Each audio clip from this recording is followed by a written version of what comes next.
All righty.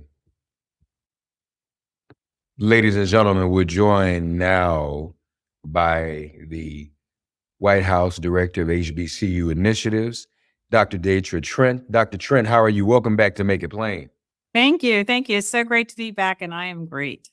It's a pleasure to have you. So, big news today in terms of more investment in our HBCUs. Correct.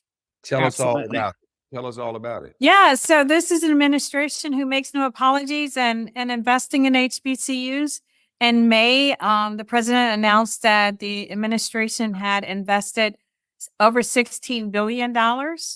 And then today, he announced that number has grown to over $17 billion. Now, when we talk about the investment, we're talking about a whole of government investment. This administration, this president has had one of the most significant equity agendas in the history of this country.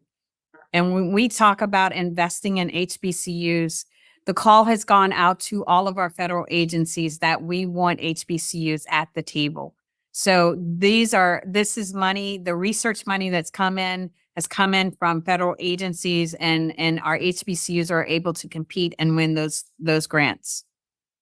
A large portion of what he announced today comes from grants to our students, though.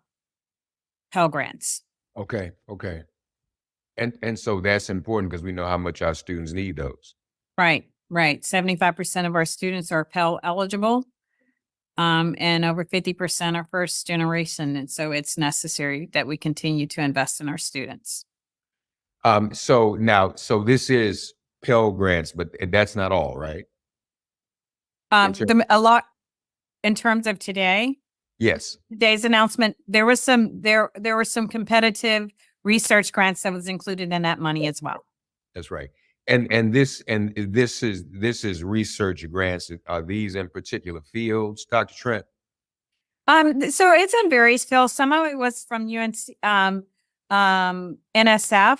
I think a couple of them were from commerce, and so it's mostly STEM related research. Mm-hmm.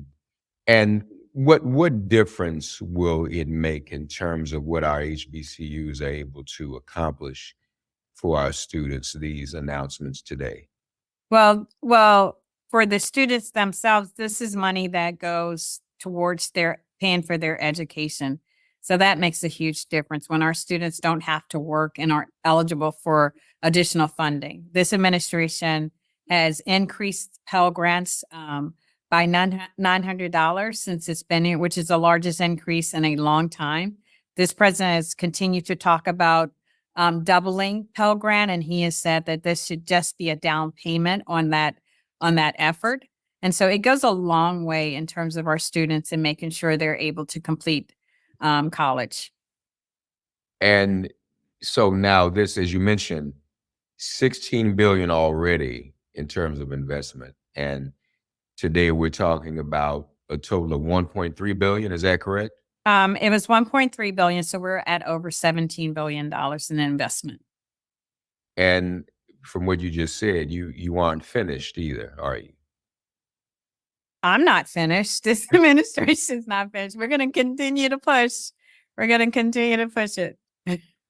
Yeah, no, that's very, very important. And this money, it goes into effect immediately, right?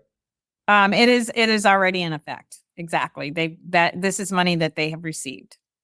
All right. So this in terms of Pell grants, this is for students throughout all of our HBCUs. Absolutely. Some of the R&D money is mostly for those in the STEM fields, but the right. Pell grants are for all the students, right? It is for all students. It's all students across the country. It's not just designated to HBCU students, but such a large majority of our students are Pell eligible because many of our students come from low income families. And so they are receiving these grants as well. Outstanding. So, and as she said, folks, they're not finished.